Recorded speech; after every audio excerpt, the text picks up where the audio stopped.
बोला, कशासाठी बोलवलंय?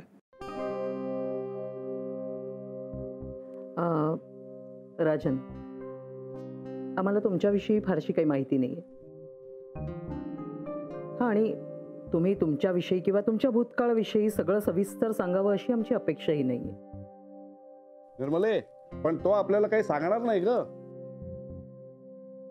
एक मिनिट. काय ही म्हणते तसं तुमच्या भूतकाळाबद्दल आम्हाला तुम्हाला काही विचारायचं नाहीये, पण सध्या काय चाललंय हे सांगणं गरजेचं आहे, म्हणून तुम्हाला इथे घेऊन आलोय. कशाविषयी? तुम्ही मोनिकाचे मित्र आहात. नुसते मित्र नाही रे, त्याही पलीकडचे.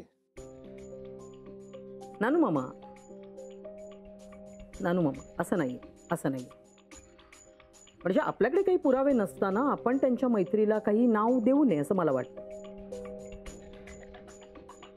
बरोबर आहे. काय की आम्हाला कुठले आरोप करायचे नाहीयेत, पण शेवटी आपलंच नळ खोट आहे, नाही का? सॉरी, म्हणजे मोनिकाचा आम्हाला अजिबात चांगला अनुभव नाहीये. I am sorry. म्हणजे ती तुमची चांगली मैत्रीण असू शकेल, पण आमचं मत जरा वेगळं आहे तिच्याविषयी. अगं सॉरी कशाला म्हणतेस? मोनिका आपल्याशी कसं वागतीये हे त्यांना कुठं माहितीये? तुमच्याच घरावर हक्क सांगून ती मुजोरी करतीये. नाही, काय लग्न झाल्यानंतर या घरामध्ये सून म्हणून ती आली आणि कुणाशी प्रेमाने कधी वागलीच नाही. या घराला तिने कधी प्रेम दिलं नाही. हो ना. तिने फक्त स्वतःचा विचार केला आणि त्यामुळे माझ्या मुलावरती उगाच अन्याय झाला. हो, हे खरंय. आम्ही तर डॉक्टर्स, म्हणजे सेवा करणं हेच आमचं काम. तेही आउट ऑफ द वे जाऊन लोकांची सेवा करणं. त्यामुळे हिच्या इतकी स्वार्थी मुलगी कुणी आम्ही दुसरी खरंच बघितली नव्हती. लहान बघायचं नाही, मोठं बघायचं नाही, नुसतं आपलं अपमान करत सुटायचं. अहो, गेली 4 वर्ष बघत आलोय, सहन करत आलोय तिला. एक मिनिट, तुम्ही हे सगळं मला का सांगताय? तुझी काळजी वाटते म्हणून रे. तू आमच्या सावंतांचा पुतण्या आहेस. आमचे चांगले मित्र आहेत, ते चांगले संबंध आहेत आमचे. तुझा भूतकाळ काय होता ते आम्हाला माहित नाही, पण तुझा वर्तमान काळ बिघडू नये एवढंच आम्हाला वाटतं. तू तरुण आहेस, देखणा आहेस, हुशार आहेस, तेव्हा तुझा भविष्यकाळ चांगला असावा एवढीच इच्छा आहे रे आमची. माझ्या भाच्याच्या आयुष्याची तर वाट लागलेली आहे, तशी तुझ्या आयुष्याची लागू नये म्हणून. विक्रांत राईट? कुठे आहे, कुठे तो? तो मोनिकाला भेटायला गेलाय. तसा तिचा अर्जंटली फोन आला होता. ओ, कशासाठी?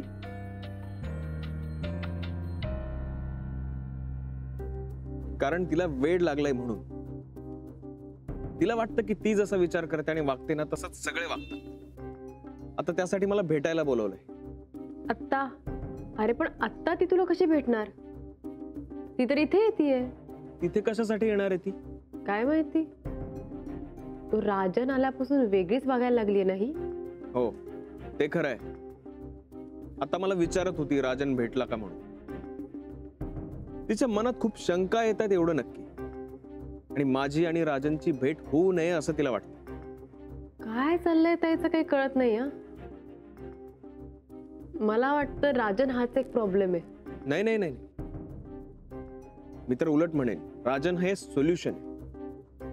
म्हणून तर त्याला आपल्यापर्यंत पोहोचू देत नाहीये ती. इशू, विक्रांत, ताई आली आहे बहुतेक. मी नंतर बोलते तुझ्याशी. Okay okay, bye bye.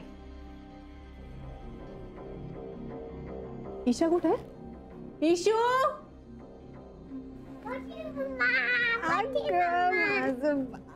ते कसं पळत पळत आलं माझ्याकडे. हा, तुला माहितीये का मोठ्या मम्माने एक गंमत आणली तुझ्यासाठी. चॉकलेट. वा, चॉकलेट आवडतं ना? आवडतं.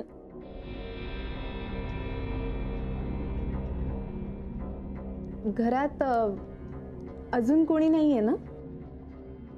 आणखी आणखी कोण असणार? नाही, असंच सहजच विचारलं. राजन येऊन गेला का इकडे? राजन इथे कशाला येईल, ते पण तू नसताना? राजन कोण मम्मा? कोणी नाही ग, मी सहजच विचारलं. ऍक्च्युली तो फोन उचलत नाहीये ना, म्हणून विचारलं की तो इकडे आलाय का. मोठी मम्मा, आपण बाहेर जायचं? आत्ता मग कधी? नको बाळा, आत्ता नको, आपण नंतर जाऊया. हा, चल आत्ताच. इशू, आत्ता नको ना बाळा, नंतर जाऊया आपण सांगितलं ना. हा, पण का? गॉड, तुला कसं सांगू. ईशा, आपण असं करूया का, तू, मी आणि छोटी मम्मा आपण तिघांनी जाऊया फिरायला. ये, चालेल चालेल चालेल चालेल. मोठ्या मम्माला काम आहे ना, मग कशाला तिच्या मागे लागतेस, आपण जाऊ. ये, चालेल. या.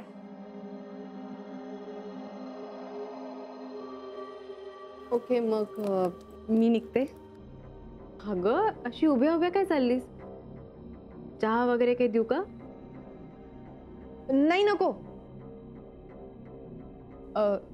काय आहे, मला जरा महत्वाचं काम आहे ना, घाई आहे जरा निघायची. राजन समजा इकडे आला तर मला फोन करून सांगशील प्लीज. आणि राजनला ईशाला भेटू देऊ नकोस फक्त. बाय इशू. बाय.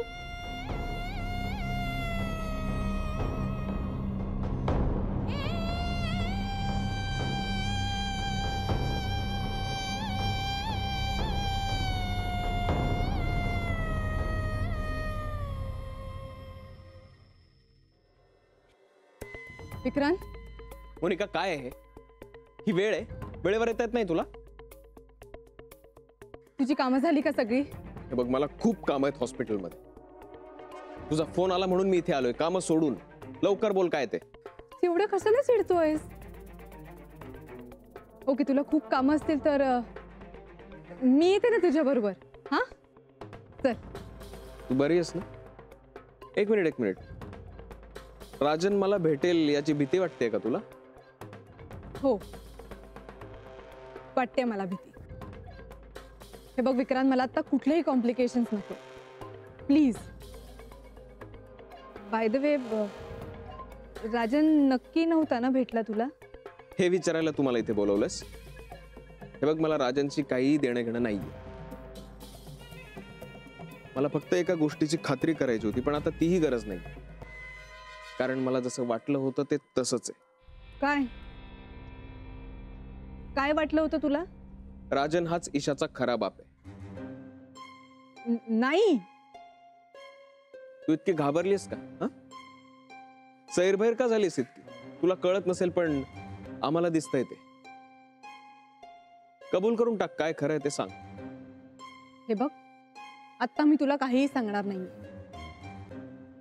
आधी आपल्यातले व्यवहार होऊ देत ना, मग सगळ्या प्रश्नांची उत्तरं तुला मिळणारच आहेत.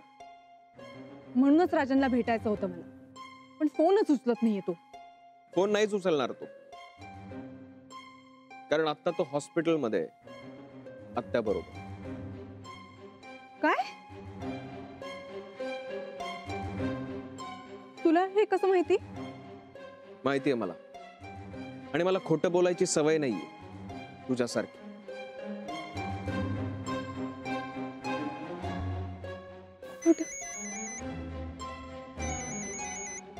चल. कप.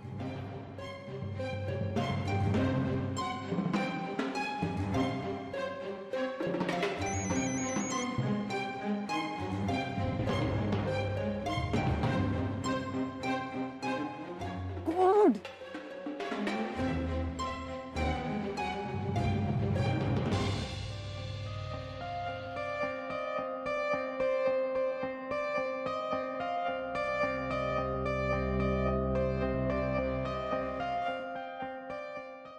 हां सारिका, उद्या दुपारच्या जेवढ्या काही अपॉइंटमेंट्स असतील त्यांना कन्फर्म करून ठेव.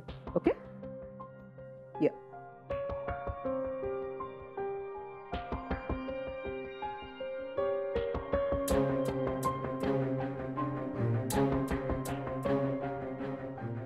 ठीक आहे. आपलं काही भेटायचं वगैरे ठरलं होतं का? तू इथे कशी काय? राजन आला होता का? राजन दिसतोय का तुला इथे? नाही, पण राजन येणार होता ना इथे? आम्हाला त्याच्याशी काही देणं घेणं नाही. आत्या. राजन इथे आला होता का नाही? नाही, तो इथे आला नव्हता. हा म्हणजे येणार होता पण भेट नाही झाली. वाटलंच होतं. तुम्ही फोन केला होता राजनला का त्यांनी स्वतःहून फोन केला होता तुम्हाला? ते पोलिसात वगैरे भरती झालीस की काय? आल्या आल्या चौकशा सुरू केल्या असत्या. आत्या प्लीज सांगाल. आमच्याकडे कुठून असणार ग त्याचा नंबर मोनिका? का? राजनच्या काकांचा नंबर आहे ना तुमच्याकडे, सो तुम्ही इझिली फाइंड आउट करू शकता, राईट? एनिवे, मला फक्त एवढं विचारायचं होतं की राजन इकडे तुम्हाला भेटायला आला होता का नाही? नव्हता आला. ओके. आय होप तुम्ही खरं बोलताय. विश्वास ठेवते मी तुमच्यावर. खरं बोलताय ना? तू कधी ग खरं बोलतेस? माझ्याकडून मात्र खऱ्याची अपेक्षा करायची. खरंच छान, खूप छान स्वभाव आहे ग तुझा, खरंच. आता प्लीज, हे सगळं ऐकून घ्यायची माझी इच्छा नाही आणि वेळ तर अजिबात नाही. मला वाटलं होतं राजन इकडे आला होता म्हणून थांबले होते. आता तो नाही आलाय म्हणल्यावर मी सुद्धा कशाला थांबू? मी सुद्धा निघते. ओ येस, शुअर.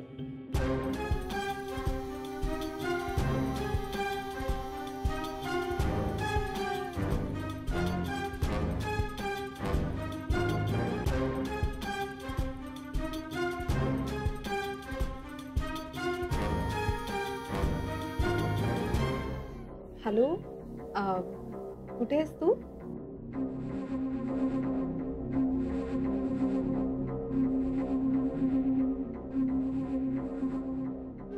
ओके, तू तिथेच थांब, हलू नकोस. हां, मी येते. ओके.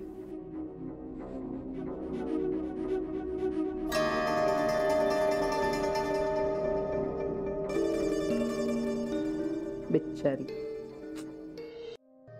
ईशाला ना हल्ली खूप बाहेर जायची सवय लागली आहे. माता साई तिला कोपऱ्यावरच्या दुकानात घेऊन गेली आहे.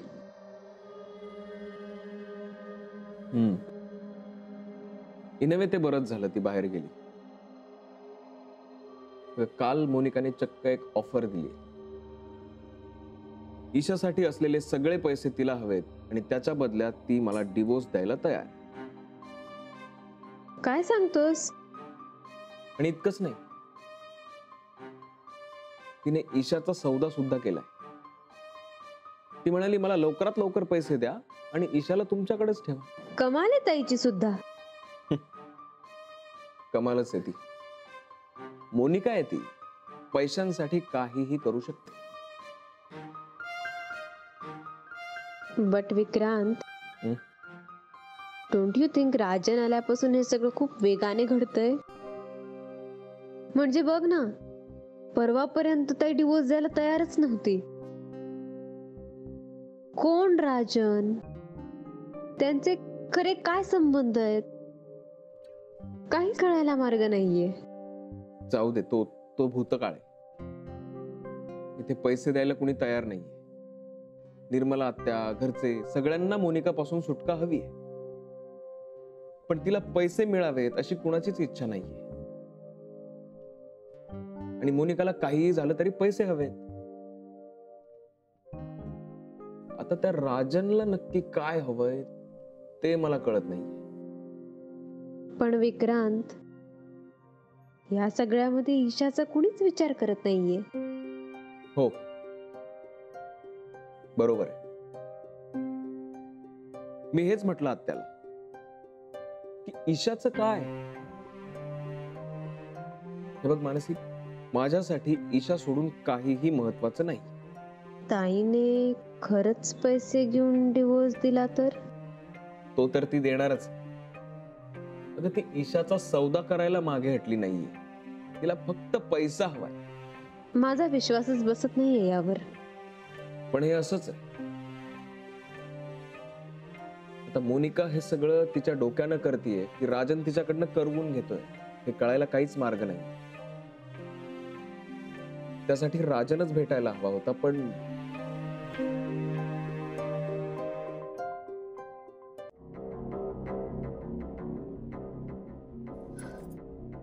पाणी पी.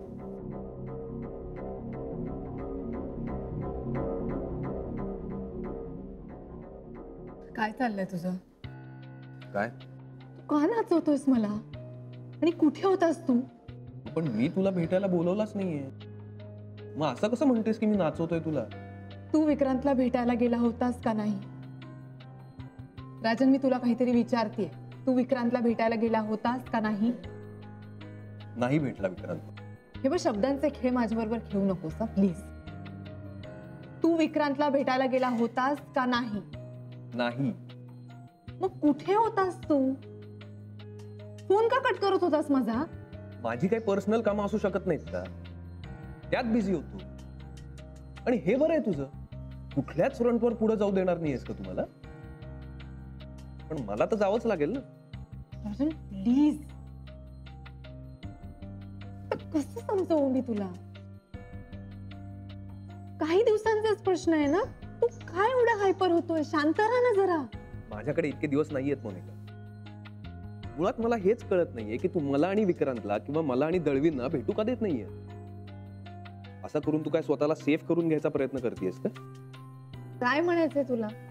म्हणजे असं काहीतरी असू शकेल ना जे तुला मला कळूच द्यायचं नाहीये, किंवा तुला असं वाटत असेल की दळवींनी मला काही सांगू नये, असंही असू शकतं ना. तू आल्यावर मी विक्रांतला डिवोर्स द्यायला तयार झालीये तुझ्या जीवावर, आणि तरी सुद्धा तू असं बोलतोयस. एक विचारू, कशावरून तू मला टांग देणार नाही?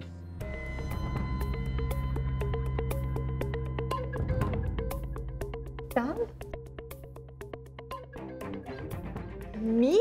मी तुला का टांग देईन राजन? काय बोलतोयस तू? असा का विचार करतोयस? माणूस इन्सिक्युअर असला ना की असे विचार आपोआप येतात डोक्यात. आता बघ ना, मी परत आलो म्हटल्यावर तुला सिक्युरिटी आली, तुला माझा आधार मिळाला, त्याच्यामुळे तुझा कॉन्फिडन्स वाढला. पण काय सांगावं, पैसे मिळाल्यावर तू मला सोडून निघूनच गेलीस तर? वाव, हेच आहे का तुझं प्रेम राजन? मीही हेच विचारू शकतो का तुला? अशीच सोडून गेली होतीस ना मला? का विसरलीस सगळं? राजन प्लीज, हे बघ, जुन्या गोष्टी पुन्हा उकरून काढू नको. का ग? आता का नको? माझ्याकडे पैसे नव्हते म्हणून सोडून गेली होतीस ना तुम्हाला. माझी काय अवस्था झाली आहे हे बघायला सुद्धा थांबली नाहीस तू. माझ्या सगळ्या आठवणी संपवायच्या म्हणून तू ईशाला सुद्धा संपवायचा प्रयत्न केला असता. पण ईशा आहे ना? ईशा आहे कारण मी तिला जन्म दिला. तुला माहितीये राजन, तेव्हा परिस्थिती काय होती? सगळे माझ्या विरोधात होते, तरीही तुझी आठवण मी जिवंत ठेवली. Everybody was against me, against all odds मी तिला जिवंत ठेवलं. आणि तरीही तू माझ्याबद्दल असा विचार करतोयस की मी तुला दगा देईन? आणि इतका अविश्वास कसा आला तुझ्या मनात? नक्कीच कोणीतरी खूळ भरलाय तुझ्या डोक्यात, बरोबर? नाही नाही, असं काहीही नाही. कदाचित भूतकाळामुळे असेल. नाही, अजिबात नाही. आय एम व्हेरी शुअर नक्कीच कोणीतरी काहीतरी तुला सांगितलंय म्हणून तू असं बोलतोय. नाही तर तुझ्या डोक्यात हे सगळे विचार येणं शक्यच नाहीये ना. मोनिका, परिस्थितीमुळे माणूस ताकही फुंकून पितो, विसरतेस? राजन प्लीज, तू का सारखा पास्ट मध्ये जातोय? मोनिका, हे असंच होत राहतं. जोपर्यंत ते पैसे आपल्याला मिळत नाहीत आणि जोपर्यंत आपण इथून निघून जात नाही ना, तोपर्यंत हे असंच होणार. कम ऑन राजन, याला काय अर्थ आहे? तू फक्त जुन्या गोष्टी डोक्यात ठेवतोयस आणि त्याप्रमाणेच विचार करतोयस. हे चुकीचं आहे. It's not fair. मला वाटतं की आता आपण एकमेकांवर असं चिडण्यापेक्षा किंवा एकमेकांशी असं भांडण्यापेक्षा ना एकमेकांवर विश्वास ठेवून पुढची पावलं टाकणं गरजेचं आहे. मग कुणी काहीही म्हटलं तर म्हणजे नक्कीच कोणीतरी काहीतरी सांगितलंय, बरोबर?